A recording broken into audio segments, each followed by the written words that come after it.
Hello friends, आपके अपने channel Sharma officially all type preparation में मैं आपका स्वागत करती हूँ। और आज मैं आपको बताने जा रही हूँ वन लाइनर क्वेश्चन। हमारे हिंदी के जो वन लाइनर क्वेश्चन है वो मैं आपको बताने जा रही हूँ। बहुत ही इंपॉर्टेंट क्वेश्चन है फ्रेंड्स, हर टाइप में आने वाले क्वेश्चन है।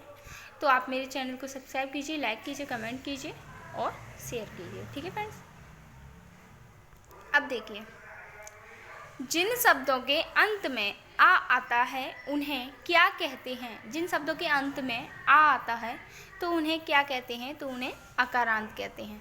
जैसे शब्द ले लीजिए रमा, उमा, ये सारे अकारांत वर्ड हैं। ठीक है, अब देखिए,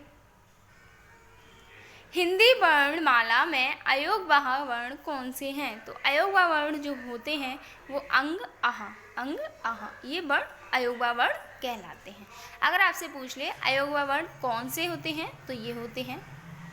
ठीक है, हिंदी वर्णमाला में अयोगवाह कौन से होते हैं, तब भी यही होते हैं। और संस्कृत वर्णमाला में अगर पूछ ले आपसे तब भी यही होते हैं अयोगवाह वर्ण।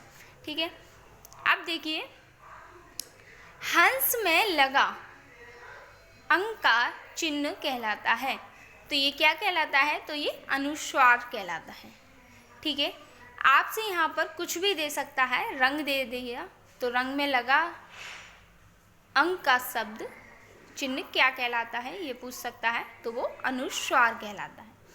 ठीक है ना, अब देखिए, चांद शब्द में लगा चंद्र बिंदी जो रखी है उसका चिन्ह क्या कहलाता है, तो वो अनुनासिक कहलाता है।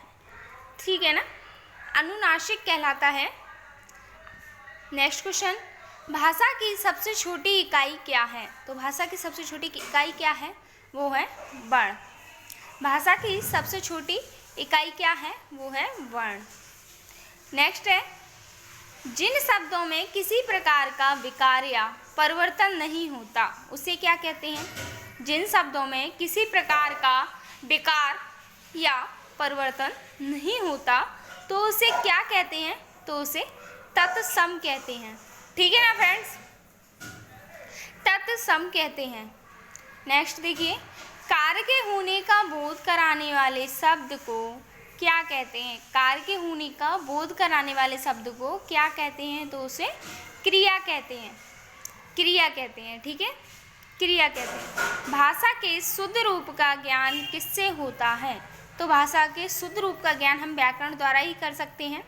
व्याकरण के अनुसार ही हम शुद्ध रूप का ज्ञान कर सकते हैं, शुद्ध शब्द पढ़ सकते हैं। ठीक है ना, विशेषण जिस शब्द की विशेषता बताते हैं उसे क्या कहते हैं। विशेषण जिस शब्द की विशेषता बताते हैं उसे हम क्या कहते हैं, तो उसे विशेष कहते हैं। क्या कहते हैं, उसे विशेष कहते हैं। हिंदी में लिंग का निर्धारण किससे होता है। तो हिंदी में जो लिंग का निर्धारण होता है वो हम संज्ञा द्वारा ही कर सकते हैं। ठीक है ना, हिंदी में जो लिंग का निर्धारण होता है वो हम संज्ञा द्वारा ही कर सकते हैं।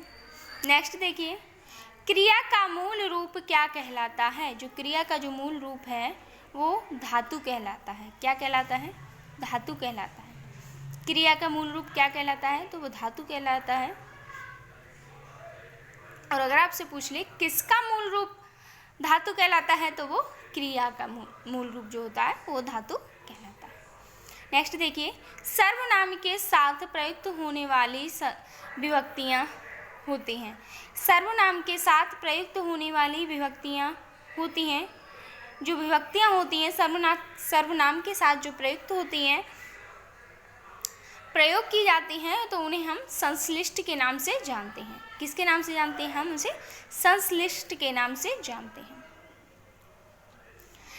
हिंदी में कारक चिन्ह होते हैं। हिंदी में कारक चिन्ह कितने होते हैं, तो जो हिंदी में कारक चिन्ह पूछते हैं आपसे तो वो हमारे 8 होते हैं। और अगर यहीं पर आपसे पूछ ले कि संस्कृत में कारक चिन्ह कितने होते हैं, तो संस्कृत में जो कारक चिन्ह होते हैं वो हमारे 7 होते हैं। ठीक है ना, हिंदी में कारक चिन्ह 8 होते हैं जबकि संस्कृत में कारक चिन्ह 7 होते हैं। ठीक है, संज्ञा कितने प्रकार की होती है? तो संज्ञा कितने प्रकार की होती है फ्रेंड्स? संज्ञा हमारी 5 प्रकार की होती है। कितने प्रकार की होती है? 5 प्रकार की होती है। ठीक है ना? संज्ञा कितने प्रकार की होती है? जो 5 प्रकार की होती है। कौन कौन सी? तो व्यक्तिवाचक संज्ञा, जातिवाचक संज्ञा, भाववाचक संज्ञा, समूहवाचक संज्ञा और द्रव्यवाचक संज्ञा। ठीक है ना? नोट कर लीजिएगा। आज का लास्ट क्वेश्चन है हमारा, सर्वनाम के कितने भेद होते हैं? तो सर्वनाम के कितने भेद होते हैं? तो सर्वनाम के हमारे 6 भेद होते हैं। ये क्वेश्चन काफ़ी बार आ चुका है। सर्वनाम के कितने भेद होते हैं? तो 6 भेद होते हैं। और कौन कौन से होते हैं? तो पुरुषवाचक, निश्चयवाचक, अनिश्चयवाचक, प्रश्नवाचक, संबंधवाचक, निजवाचक। पुरुषवाचक सर्वनाम, निश्चयवाचक सर्वनाम, अनिश्चयवाचक सर्वनाम, प्रश्नवाचक सर्वनाम और संबंधवाचक सर्वनाम और निजवाचक सर्वनाम। सर्वनाम के बारे में भी मैं आपको डिटेल से बता दूंगी, वीडियो प्रोवाइड करा दूंगी। ठीक है फ्रेंड्स, आज के लिए ये हमारे 15 क्वेश्चन थे जो कंप्लीट हो चुके हैं 1 लाइनर क्वेश्चन में हिंदी के। ठीक है फ्रेंड्स, बहुत जल्दी आपको सर्वनाम की डिटेल से वीडियो मिल जाएगी।